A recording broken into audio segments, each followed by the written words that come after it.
کہ اللہ رب العالمین نے یہ حکم دیا ہو کہ تم بیٹیوں کی شادیوں میں جہیز دو، دعوتیں دو، خرچ کرو پیسہ، پانی کی طرح بہاؤ پیسہ. یہ تو اللہ تعالیٰ کا حکم نہیں تھا. ہمیں کیا ضرورت تھی؟ ماں باپ کو کیا ضرورت ہے کہ اتنا پیسہ خرچ کریں بیٹیوں کی شادیوں میں؟ ایسی جگہوں پر اپنی بچیوں کی شادی کریں جہاں شادی کر لینے والا خالص کتاب و سنت کے عین موافق شادی کریں. وہ لڑکی کو کر کے لے جائیں، نہ جہیز لیں، نہ کچھ پیسہ لیں اور نہ دعوت لیں، بلکہ خود براہ راست ولیمے کی دعوت کریں. ایسی صورت میں ماں باپ کو زیادہ پیسہ خرچ نہیں ہوگا.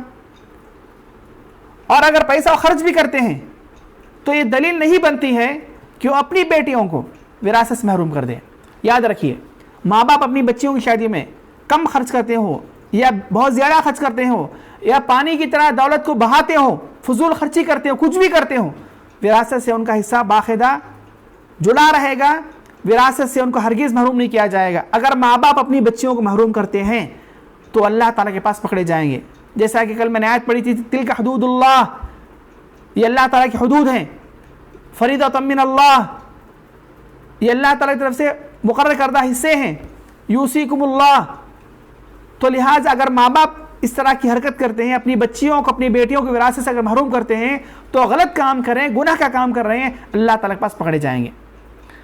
دوسرا، ماں باپ کے انتقال کے بعد گھر کے جو لڑکے ہوا کرتے ہیں، جو بیٹے ہوا کرتے ہیں، وہ محروم کر دیتے ہیں اپنی بہنوں کو.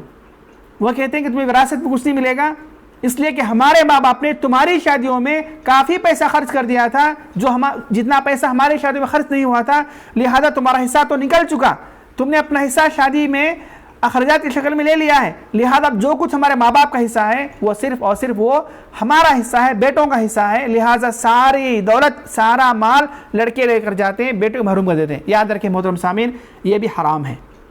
بیٹوں کا یعنی بھائیوں کا اس چیز کو بنیاد بنا کر اپنی بیٹیوں کو وراثت میں، اپنی بہنوں کو وراثت محروم کرنا، یہ غلط اور شیطانی خیال ہے. اور لڑکے بھائی لوگ اپنی بہنوں سے جتنا حصہ ان کا غلط طریقے سے چھین لیتے ہیں وہ حرام مال ہے. اللہ رب العالمین نے فرمایا، یا ایھا الذین آمنوا لا تاکلوا اموالکم بینکم بالباطل. ایمان والو، کسی کا بھی مال آپس میں باطل طریقے سے مت کھاؤ. اور یاد رکھیے، جو بھائی اس طرح کرتے ہیں، قیامت کے دن انہیں اللہ تعالیٰ پاس حساب دینا ہے. اور ایک مشہور معروف حدیث ہے، حدیث المفلس جسے کہا جاتا ہے، کہ ایک آدمی پہاڑ کے برابر نیکی لے کر آئے گا، لیکن قد ضرب هذا واكل مال هذا وشتم هذا، کسی کا مال کھایا ہے، کسی کو گالی دیا ہے، کسی کی عزت پہ حملہ کیا ہے، فیؤخذ من حسناته. تو ایسے نیکیاں لانے والے کے تعلق سے اس کی نیکیاں لے کر ان گناہ گاروں کو دے دی جائیں گی اور اس کو بالآخر جہنم رسید کر دیا جائے گا. مشہور معروف حدیث ہے. تو یاد رکھیے، نہ ماں باپ کو حق پہنچتا ہے کہ اپنی بچیوں کو وراثت سے محروم کریں، نہ ہی ماں باپ کے انتقال کے بعد بھائیوں کو یہ حق بنتا ہے کہ وہ اپنی سگی بہنوں کو وراثت سے محروم کریں. ماں باپ نے اپنی بیٹیوں کی شادی میں کتنا بھی خرچ کیا ہو اس کا حساب اللہ تعالیٰ کو دے دیں گے، لیکن وراثت پہ ان کا حصہ برابر رہے گا، کچھ بھی حذف نہیں کیا جائے گا. کیونکہ اللہ رب العالمین نے فرمایا، للرجال نصیب مما ترک الوالدان والاقربون وللنساء نصیب مما ترک الوالدان والاقربون. لڑکوں کے لیے بھی ان کے ماں باپ کے چھوڑے مال میں سے حصہ ہے اور لڑکیوں کے لیے بھی ان کے ماں باپ کے چھوڑے مال میں سے حصہ ہے. تو لڑکیوں کو برابر کا حصہ دیا جائے گا، لڑکوں کو 2 حصے دیے جائیں گے اور لڑکیوں کو حصہ دیا جائے گا. پھر محترم سامعین، ایک اور غلطی سماج میں ہم لوگ یہ دیکھتے ہیں کہ بسا اوقات ماں باپ یہ کہتے ہیں کہ ہماری وراثت میں لڑکوں کو اور لڑکیوں کو حصہ برابر ملے گا، لڑکوں کو 2 حصے، لڑکیوں کے حصہ ایسا نہیں، بلکہ جتنی بھی دولت ہوگی، جتنی بھی پراپرٹی ہوگی، جتنا پیسہ ہوگا، سب کو برابر ملے گا، لڑکوں کو دگنا، لڑکیوں کو 1 حصہ ایسا ہی. یہ بھی غلط ہے. یہ اللہ تعالیٰ کی تقسیم کے خلاف ہے، یہ اللہ تعالیٰ کے فرض کردہ حصے کے خلاف ہے. اللہ نے فرمایا، للذکر مثل حظ الانثیین، لڑکوں کو 2 حصے اور لڑکیوں کو 1 حصہ، تو اسی طرح سے دیا جائے گا، برابر کا حصہ معاملہ نہیں کیا جائے گا. ایک اور بات محترم سامعین، ہمارے مسلم سماج میں دیکھا جاتا ہے کہ جس طرح باپ اس کے مال سے وراثت تقسیم کی جاتی ہے بیٹوں میں اور بیٹیوں میں، بالکل اسی طرح ماں اگر کسی گھر میں عورت انتقال ہوتی ہے، یعنی کسی ماں کا انتقال ہوتا ہے اور ماں کی دولت ہوا کرتی ہے، جائیداد ہوا کرتی ہے اور ان کے بچے ہوا کرتے ہیں، تو اسی طرح جس طرح باپ کے مال سے بچے وراثت میں مال تقسیم کیا کرتے تھے، لڑکوں کو 2 لڑکیوں کو 1 حصہ، اسی طرح ماں کے مال سے بھی برابر حصہ تقسیم کیا جائے گا، لڑکوں کو 2 حصے لڑکے کا حصہ۔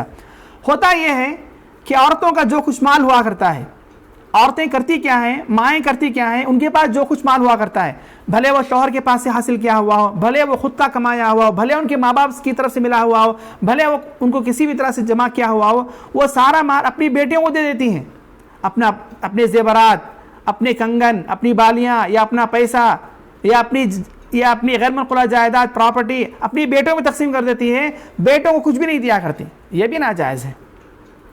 تو جس طرح اولاد باپ کے مال سے برابر شریعت کے اعتبار سے وارث ہوں گے، حصے دار بنیں گے، اسی طرح ماں کی طرف سے چھوڑے ہوئے مال سے بھی وہ برابر کے حصے دار ہوں گے۔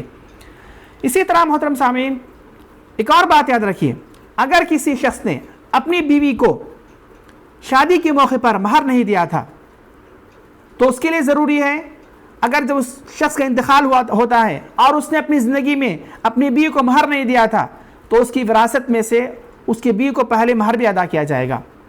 ہمارے ہندوستان میں ہندو سماج کا دیکھا دیکھی ایک چیز یہ بھی ہوتی ہے کہ بہت سے لوگ شادی کرتے ہیں، شادی میں لڑکی والوں سے بہت کچھ لیتے ہیں، جہیز لیتے ہیں، زیورات لیتے ہیں، دعوتیں لیتے ہیں، پیسہ لیتے ہیں، لیکن مہر دینے میں پیچھے ہٹتے ہیں اور کہتے ہیں مہر بعد میں دیں گے۔ اگر کبھی مجبور میں ایسا ہو جائے کہ مہر بعد میں دینا پڑے تو ٹھیک ہے، لیکن ایک امانت رہے گی، ایک قرض رہے گا، ایک حق رہے گا جسے مرد کو بہر صورت اپنی زندگی میں جیسے سہولت ہو جائے اپنی کو دینا پڑے گا۔ تو مردوں کے لیے ضروری ہے کہ جن مردوں نے اپنی بیویوں کو اپنا مہر ادا نہیں کیا ہے، شادی میں ادا نہیں کیا ہے، وہ اپنی زندگی میں دے دیں۔